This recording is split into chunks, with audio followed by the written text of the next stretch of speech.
기적은 너무나 유명한 기적입니다. 이 기적이 몇 번째 기적이죠? 네 번째 기적입니다. 요한복음은 7가지 기적이 기록되어 있다고 말씀드렸습니다. 그런데 이 기적은 전 복음서에 다 기록이 되어 있습니다. 우리도 아주 친숙하리라 생각을 합니다. 그런데 똑같은 내용이 기록되어 있는 것이 아니라 각기 다른 강조점을 가지고 있습니다. 내일부터 시작되는 우리 특별 기도회 때 제가 그 각기 다른 관점을 조금이나마 여러분들에게 소개해 드리고자 합니다. 참고로 잠깐 말씀드리면 여기에서는 숫자가 나와 있지 않습니다. 5,000명이라는 숫자가 안 나왔죠. 그러니까 이 본문에서는 숫자에 대한 강조가 없습니다. 그 말은 다른 것에 강조를 하고 있다는 것입니다. 아마 이제 월화수 같이 말씀을 보면서 숫자에 대한 강조가 주는 의미를 살필 것입니다. 또 여자와 아이 이런 표현이 없습니다. 그런 여자와 아이라는 표현에서 또 강조하는 부분이 있습니다. 대신에 이 본문에서는 크게 2가지의 강조가 있습니다. 그 중에 오늘은 한 가지만 설명을 드릴 것 같습니다. 마지막 부분에 억지로 임금 삼는다라는 부분이 있습니다. 신학 중에서 정치신학이라는 것이 있습니다. 그 부분에 있어서의 강조가 있는 것입니다. 오늘은 그 부분은 제가 다루지 않습니다. 오늘 이 부분에서 다루고 있는 중요한 부분은 바로 2사람입니다. 그 2사람의 이야기를 여러분들과 같이 묵상하고 나누려고 합니다. 이 기적은 누구를 위한 기적일까요? 큰 무리들을 위한 기적일까요? 아니면 예수님 자신을 위한 기적일까요? 아니면 지금 함께하고 있는 제자들을 위한 기적일까요? 방금 제가 말씀드렸듯이 2사람이 강조되어 있고 그 2사람 중에서 특별히 한 사람이 더 강조되어 있습니다. 그 사람의 이름은 짐작하셨듯이 빌립입니다. 이 기적의 시작이 빌립과의 대화에서 시작이 되고 있습니다. 5절 6절 보시기 바랍니다. 예수께서 눈을 들어 큰 무리가 자기에게로 오는 것을 보시고 빌립에게 이르시되 우리가 어디서 떡을 사서 이 사람들을 먹이겠느냐 하시니, 다 같이 읽어볼까요? 6절 시작.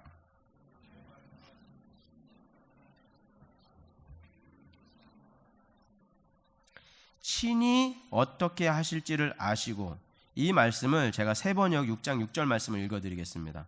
예수님께서는 빌립을 시험해 보고자 이렇게 말씀하신 것이었다. 예수께서는 자기가 하실 일을 잘 알고 계셨던 것이다. 예수님은 이미 계획이 있습니다. 어떻게 하실지 그분은 이미 계획을 세워 놓으셨습니다. 그런데 빌립을 시험해 보고자 이렇게 말씀합니다. 우리가 어디서 떡을 사서 이 사람들을 먹일까? 그렇다면 이 기적이 향하고 있는 방향은 빌립 한 사람이라는 의도가 감추어져 있음을 우리는 알게 됩니다. 이것이 바로 하나님의 사랑의 크기입니다. 우리가 이 기적을 앞에 두고 예수님께서는 지금 빌립을 세우고자 하십니다. 빌립을 가르치고자 하십니다. 빌립을 시험한다고 하니까 기분이 조금 나쁠 수도 있겠지만 지금 빌립을 가르치기 위해서 예수님께서는 엄청난 기회를 지금 활용하고 계시는 것입니다. 성경에서는 한 사람을 위해서 엄청난 기적을 동원하신 이야기들이 곳곳에 깔려 있습니다. 제가 그 예를 말씀드리기 전에 저의 개인적인 예를 조금 드려보겠습니다. 아마 여러분들은 익숙하지 않으실 겁니다. 왜냐하면 여기서 종교인이라고 하는 사람은 거의 저밖에 없으니까요. 종교비자라는 것이 있습니다. 종교인 취업비자에 해당됩니다. 대도시에는 종교비자로 영주권을 받는 분들이 꽤 있으십니다. 근데 이제 이런 작은 도시에는 그런 분들이 목사 정도밖에 없겠지요. 저는 신학 석사를 마치고 2004년도에 졸업을 하고 이제 학생 비자로 그동안 있었기 때문에 종교 취업 비자로 변경을 하게 되었습니다. 저보다 2달 앞서 저랑 같이 졸업을 했는데 시차를 두기 위해서 저희 단체에서, 제가 사역하던 단체에서 시차를 두기 위해서 2달간 차이를 둬서 한 분 한 분을 따로따로 이제 고용하는 거죠. 스폰서를 해주는 것인데 그분이 먼저 서류를 넣고 그 다음에 2달 뒤에 제가 넣었습니다. 그분이 이제 먼저 한국에 가셔서 서류를 넣고 종교 비자를 받아서 5년짜리 종교 비자를 받아서 이제 5년 동안 또 일을 하시고 그 사이에 또 영주권을 진행할 수 있겠죠. 그런 절차로 되어 있었습니다. 뭐 똑같은 서류입니다. 같은 단체니까 이름만 바뀐 거예요. 대상자가 다 똑같아요. 뭐 2달 차이니까 그 단체의 뱅크 어카운트의 금액도 거의 차이가 없습니다. 그런데 그분은 받았고 저는 영사관에서 한국 영사관에서 거절됐습니다. 대사관이죠. 거기서 거절이 됐습니다. 그래서 제가 너무 당황스러워서 근데 더 특이했던 것은 그 사람이 비자를 주려고 했어요. 주려고 했는데 옆에 다른 사람이 갑자기 들어오더니 뭐라 속삭이는 거예요. 그때 그 사람이 저보고 잠깐만 기다리라고 하고 안으로 들어가는 거예요. 이 사람은 하던 대로 하려고 했는데 뭔가 정보가 들어온 겁니다. 그러면서 저한테 다시 와서 하는 말이 미스터 남궁 비자를 못 주겠다. 정말 미안하게 됐다. 우리가 이 비자를 너희 단체에게 많이 줬다. 나도 너무 익숙하다. 근데 지난달에 법이 바뀌었다. 근데 자기가 법이 바뀌었다는 얘기는 들었는데 그게 이 케이스인지를 깜빡했다. 그게 무슨 말이냐면 그 당시 9.11 테러가 일어나고 2000년도부터 2004년까지 굉장히 비자 작업이 많이 변화가 있었습니다. 그런데 종교 비자를 줄 때는 초교파 단체에게는 주지 않기로 결정한 겁니다. 종교 단체, 종교 비자는 불교든 힌두교든 무슬림이든 유교 뭐 어떤 디나미네이션이 있어야 된다는 겁니다. 이제부터는 자신들이 이렇게 테러를 겪거나 보니까 초교파 단체는 너무 좀 애매하다라는 생각이 들었던 것 같아요. 미국 정부에서. 그래서 종교 비자를 받고자 하면 그렇게 해라. 방금 바뀐 거야. 따끈따끈하게 바뀐 거예요. 제가 그 법의 첫 번째, 지구상의 그 법의 첫 번째 대상이 된 거예요. 기가 막히죠. 네, 전혀 기가 막히지 않으신 얼굴들인 것 같아요. 그 의미는 제가 지금 미국에서 5년간 살았던 모든 짐을 두고 여름에 선교를 잠깐 갔다가 한국에 들려서 비자를 받고 오려고 했던 제 계획이 산산조각 나요. 저는 신발 한 켤레, 가방 하나밖에 가지고 나오지 않은 상태입니다. 막 이성교제를 시작한 지금 뒤에 앉아 계신 그 자매님과 이제는 언제 볼 수 있을지 기약이 없는 상태. 그때는 카카오톡도 없었어요. 스카이프가 나와 있었는데 전 스카이프가 있는지를 몰랐어요. 그러니까 앞으로 전화비가 무지막지하게 든다라는 것이 이제 시작된 거예요. 롱 디스턴스인데 저 이쁜 자매님을 누가 또 채갈지 모르는 이제 위협 속에서 날마다 제가 두려워 떨어야 되는 상황이 되는 거예요. 더 당황스러운 것은 이제 제가 한국에서 전혀 준비하지 않고 왔기 때문에 한국에서 일을 해야 될지 미국에서 일을 해야 될지 전혀 저의 계획은 다 공중에 떠버린 겁니다. 그리고 한국에서 일할 수 있죠. 근데 얼마나 어디서 어떻게 해야 될지를 멘탈이 붕괴된 상태가 된 겁니다. 에이, 설마 제가 한 번 더 세 번 어플라이 기회를 주잖아요. 3번 다 거절됐어요. 똑같아요. 너에게 문제가 있는 것이 아니라 우리 쪽에서 정책이 바뀌었다. 너무 안타깝다. 그러는 거예요. 저도 굉장히 안타깝더라고요.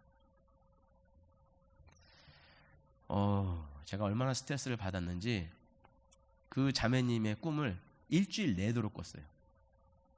이게 제가 그만큼 스트레스가 많이 됐던 것 같아요. 그리고 그 알지 못한 어떤 분노, 왜 내 인생이 갑자기 이렇게 꼬였지? 정말 저는 계획이 많았거든요.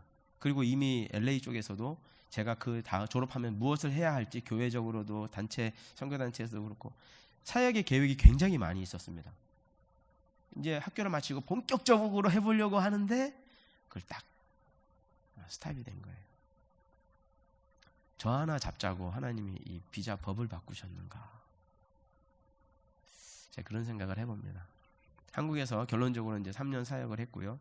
다시 이제 비자를 받아서 미국으로 돌아올 때에 그것이 계기가 되어서 제가 LA로 돌아가지 않았습니다. 왜냐하면 하나님께서 LA 사역을 접으셨다라고 생각을 했기 때문에 그렇습니다. 그래서 제가 온 곳이 11년 전에 버팔로로 온 것입니다. 버팔로로 왔다가 지금 제가 로체스터 와 있는 겁니다. 그때 만약에 비자가 짝깍 됐으면 저는 LA에서 지금까지 아마 잘 지내고 있었을 것입니다. 여러분들을 뵐 기회는 없었을 것입니다.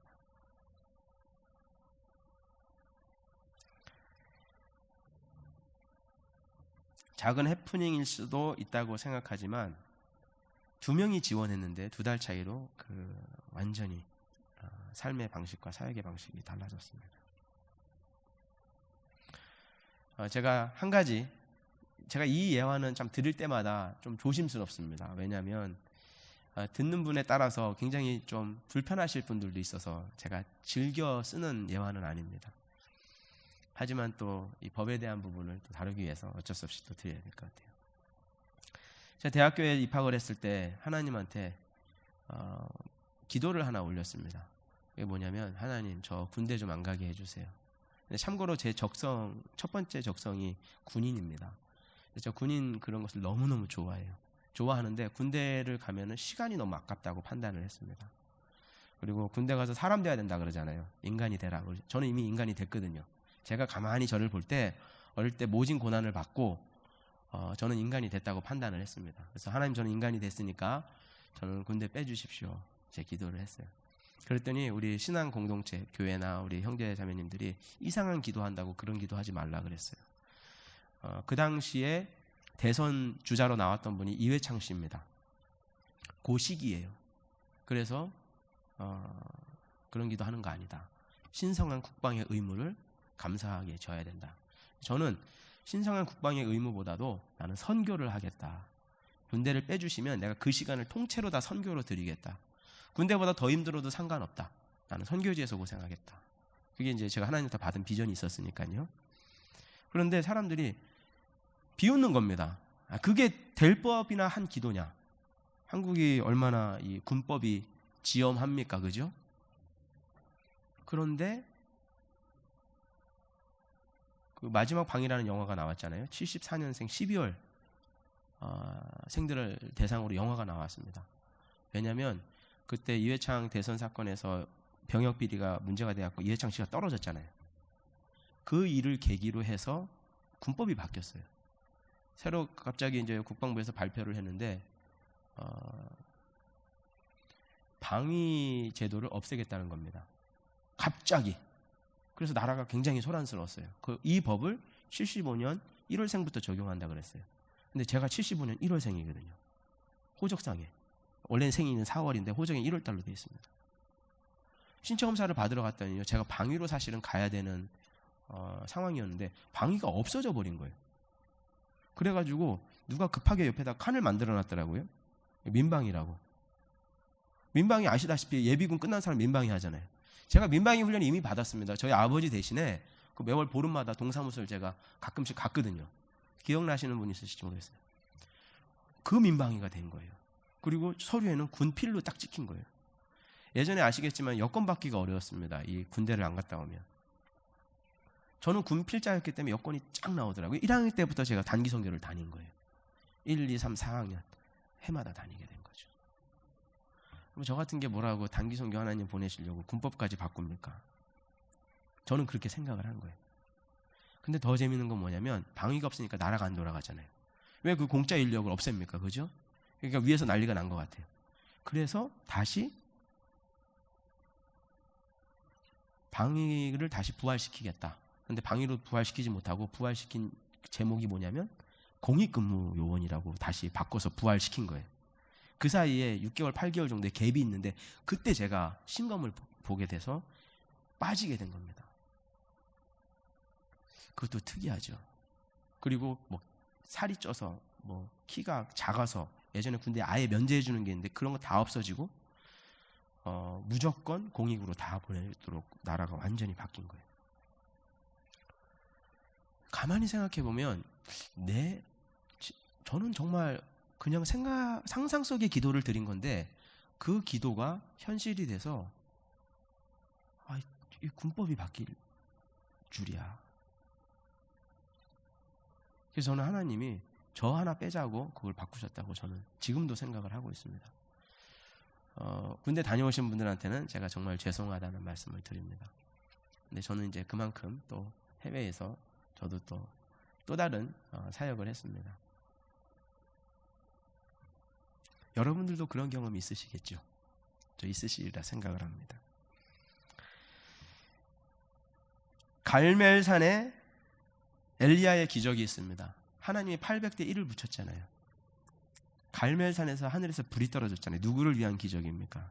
그 엘리야 한 사람을 위한 기적입니다. 조금 다른 예지만요. 다윗 한 사람의 죄를 다스릴 때 다윗이 인구조사를 하나님이 원하시지 않는 인구조사를 하는 바람에 다윗 한 사람을 하나님이 징벌하시면 되는데 다윗에게 옵션을 3가지를 줬고 다윗이 선택한 옵션에 따라서 7만 명이 죽었습니다. 다윗은 죽지 않았어요. 그 한 사람을 다루는데 하나님이 지금 7만 명을 사용하신 거예요.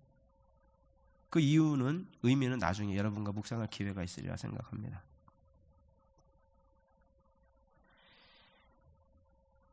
창세기를 보면 온 세상을 심판하시는 하나님의 재앙이 나옵니다. 그 재앙이 이름이 뭐죠? 노아의 홍수로 우리는 기억하고 있습니다. 그 한 사람의 이름이 거기에 달려있는 거예요. 이 재앙은 분명히 온 세상을 향한 재앙인데 노아 한 가족과 굉장히 밀접하게 연결되어 있습니다. 여러분, 십자가의 의미가 무엇입니까? 만약에 나 한 사람만 이 세상에 살고 있다 하더라도 하나님께서 예수님을 당신의 독생자를 보내셨을까요? 보내지 않으셨을까요? 예, 십자가 사건이 바로 그 사건입니다. 한 사람만 있다 하더라도 하나님께서 그 한 사람을 얼마나 소중하게 여기시는지 그것을 성경에서는 보여주고 있습니다. 혹시 요즘 예수님께서 나의 믿음을 시험하고 계시다 라는 생각을 해보신 적이 있으십니까? 하나님께서 나의 믿음을 시험하고 계시다. 이 본문에 나오는 시험하다, 이 페이라조라고 하는 이 헬라어는 조사하다라는 뜻입니다. 자세히 들여다본다라는 뜻입니다. 예수님께서 지금 여러 상황을 동원해서 여러분의 믿음을 자세히 들여다보고 계십니다. 할렐루야. 과연 그 믿음이 맞는지 아닌지 들여다보고 계시다는 거예요. 빌립을 예수님께서 지금 자세히 들여다보고 있습니다. 근데 빌립이 뭐라고 대답합니까? 우리 7절 같이 한번 읽어볼까요? 시작. 빌립이 대답하되 각 사람으로 조금씩 받게 할지라도 200데나리온의 떡이 부족하리이다. 1데나리온은 노동자의 하루 품삯입니다. 이것을 200데나리온이라고 했으니까 200일치 품삯입니다. 노동자 품삯을 지금으로 100불로 계산하기 쉽게 100불이라고 한다면 이것은 2만 불어치입니다. 총 인원을 2만 명, 저는 2만 명 더 될 거라고 봅니다. 이 큰 무리가요. 근데 2만 명으로 계산을 하면은 한 사람 앞에 10불씩 계산을 해낸 것입니다. 빌립은 지체하지 않고 굉장히 정확한 대답을 말합니다. 우리 식사 한 끼 정도 하면 지금으로 따지자면 뭐 100불 임금 상황에서 10불 뭐 그 정도가 우리가 이해가 되지 않습니까? 굉장히 합리적인 대답을 합니다. 그러나 그 대답은 예수님으로부터 거절됩니다. 예수님의 개입이 거절된 대답이기 때문에 그렇습니다. 굉장히 중요한 대답이 있습니다. 그런데 그 대답이 현실적이고 아주 잘 계산이 되어 있습니다. 정확합니다. 그런데 하나님 보시기엔 정확하지 않습니다. 왜 정확하지 않죠? 그 자리에는 하나님의 공간이 없습니다.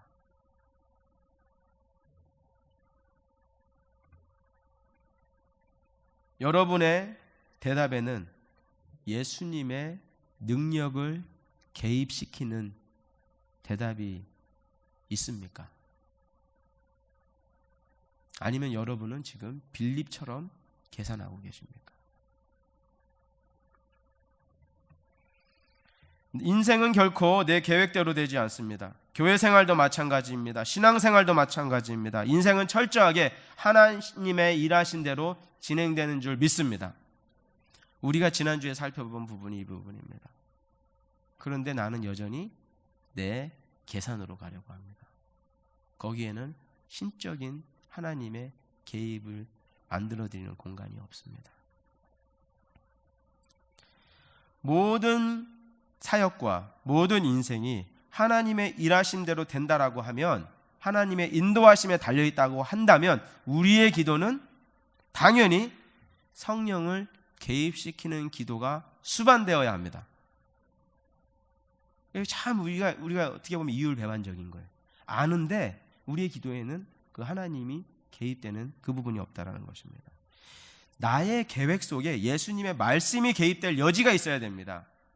나의 스케줄에 하나님의 능력이 개입될 여지가 있어야 됩니다. 내가 완벽하게 다 재단해 놓고 그것을 밀면서 이것이 하나님의 계획인지 내가 어떻게 합니까? 부부 사이에도 그렇고 부모와 자녀 사이에도 마찬가지입니다. 하나님께서 개입할 공간과 여지가 있어야 됩니다. 빌립과 대조되는 한 사람을 본문이 소개하고 있습니다. 8절 9절 말씀입니다. 제자 중 하나 곧 시몬 베드로의 형제 안드레가 예수께 여짜오되 여기 한 아이가 있어 보리떡 5개와 물고기 2마리를 가지고 있나이다. 그러나 그것이 이 많은 사람에게 얼마나 되겠사옵나이까. 안드레라는 제자는 한 아이의 도시락을 찾아냅니다. 지금 관점에서 보면 굉장히 이상한 행동입니다. 언뜻 보면 어른도 아닌 아이의 도시락을 가져왔다는 것 자체가 좀 이상하잖아요. 어른들은 잘 안 주니까 꼭 애들 거 뺏어간 것 같은 느낌도 들고, 그 애는 또 어떻게 이걸 또 갖다가 냈을까? 이게 좀 정보가 없어요. 그래서 생각하면 좀 이상합니다. 그리고 그 안드레의 말도 좀 이상해요. 보리떡 5개와 물고기 2마리를 가지고 있는데요, 그것도 한 아이가, 이것이 이 많은 사람에게 얼마나 되겠습니까? 본인도 스스로 그다지 긍정적이지 않은 듯하게 보입니다. 여기 도시락이 있어요! 뭐 이러지 않는 거예요. 본인도 그다지 희망적이지 않은 듯. 그리고 가만히 생각해보면 혹시 안드레가 지푸라기라도 잡는 심정으로 가져왔는가? 우리 그런 마음 있잖아요. 지푸라기 잡는 심정으로. 이건 뭐 별거 아닌데 그래도 뭐 다른 방법이 없으니까, 정말 다른 방법이 없으니까 이거라도. 근데 이게 사실 너무 보잘것이 없네요.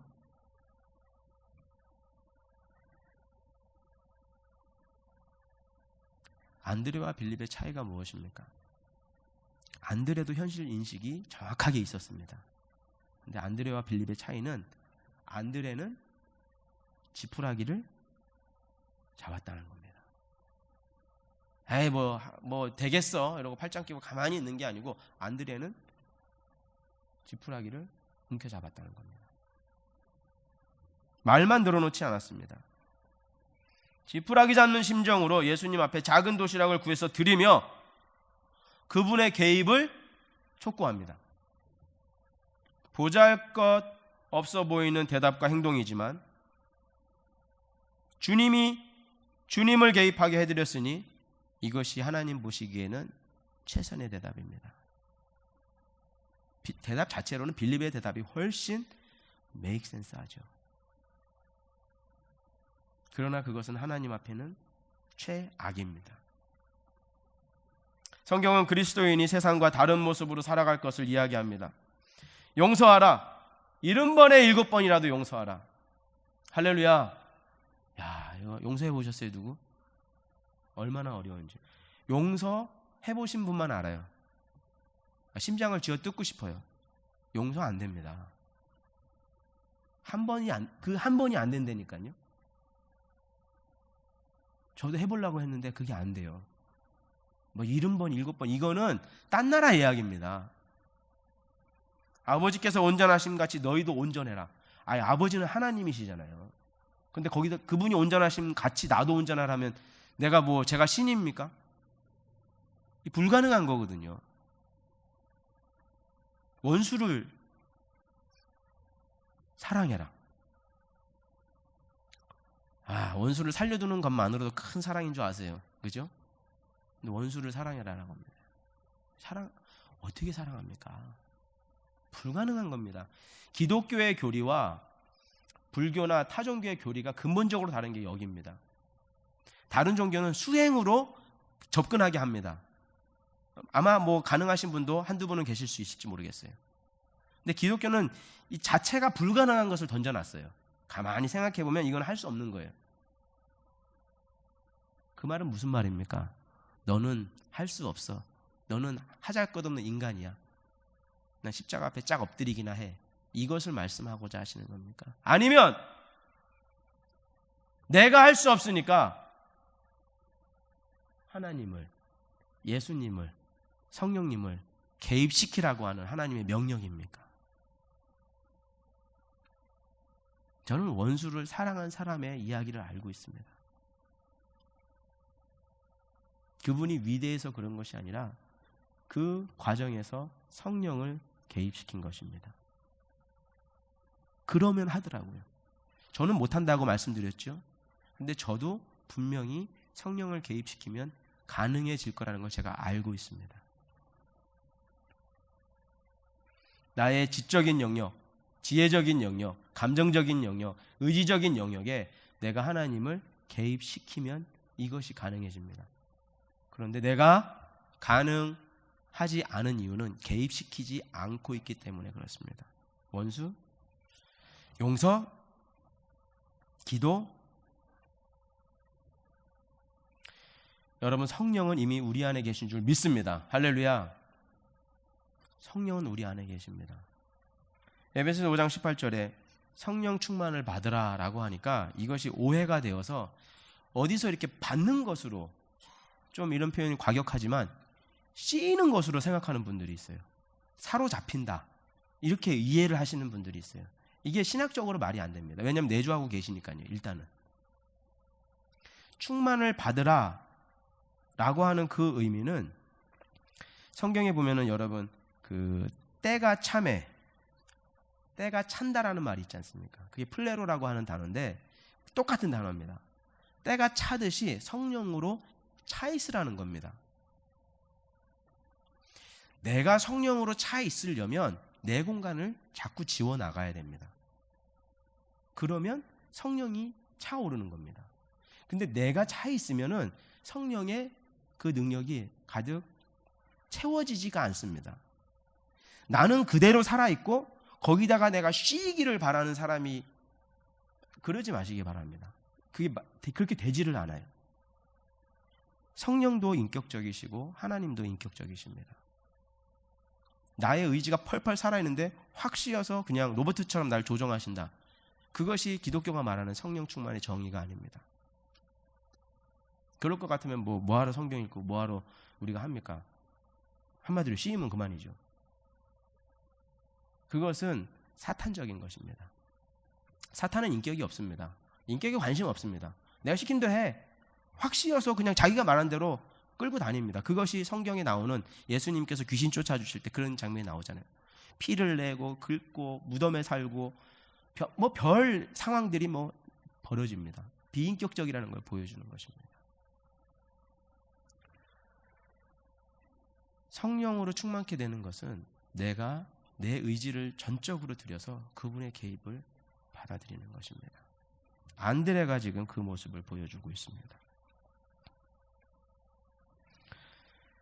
내 능력으로 하나님이 주신 이 삶을 살아가려 한다면 나는 백전백패입니다. 양옆에 계신 분들 한번 바라보시고 이 말씀 한번 하시기 바랍니다. 원수를 사랑하라. 성령을 개입시키세요. 성령을 개입시키세요. 이 두 가지만 여러분 기억하시면 되겠습니다. 원수를 사랑하라 불가능하죠? 성령이 개입되면 그것도 가능해질 수 있는 것입니다. 성령 충만 받으시기 바랍니다. 성령으로, 영어로도 그렇게 돼 있잖아요. Be filled with the Holy Spirit. 성령으로 가득 차 있으라는 얘기입니다. 채워지라는 얘기입니다. 이미 여러분들은 가능성이 있습니다. 나의 지식, 지혜, 감정, 의지와 방법을 날마다 내려놓고 신적인 능력을 하나님께서 내 삶 속에 운행하실 수 있도록 주님 한 분만 의지하시기를 축복합니다. 이것을 해본 사람이 적은 글이 하나 있습니다. 제가 여러분들에게 읽어드리고 우리 기도하고 마치겠습니다. 여호와는 나의 목자시니 내게 부족함이 없으리로다. 그가 나를 푸른 풀밭에 누이시며 쉴만한 물가로 인도하시는도다. 내 영혼을 소생시키시고 자기 이름을 위하여 의의 길로 인도하시는도다. 내가 사망의 음침한 골짜기로 다닐지라도 해를 두려워하지 않을 것은 주께서 나와 함께 하심이라. 주의 지팡이와 막대기가 나를 안위하시나이다. 주께서 내 원수의 목전에서 내게 상을 차려주시고 기름을 내 머리에 부으셨으니 내 잔이 넘치나이다. 나의 평생의 선하심과 인자하심이 반드시 나를 따르리니 내가 여호와 집에 영원히 살리로다. 할렐루야. 다 같이 우리 기도하시겠습니다.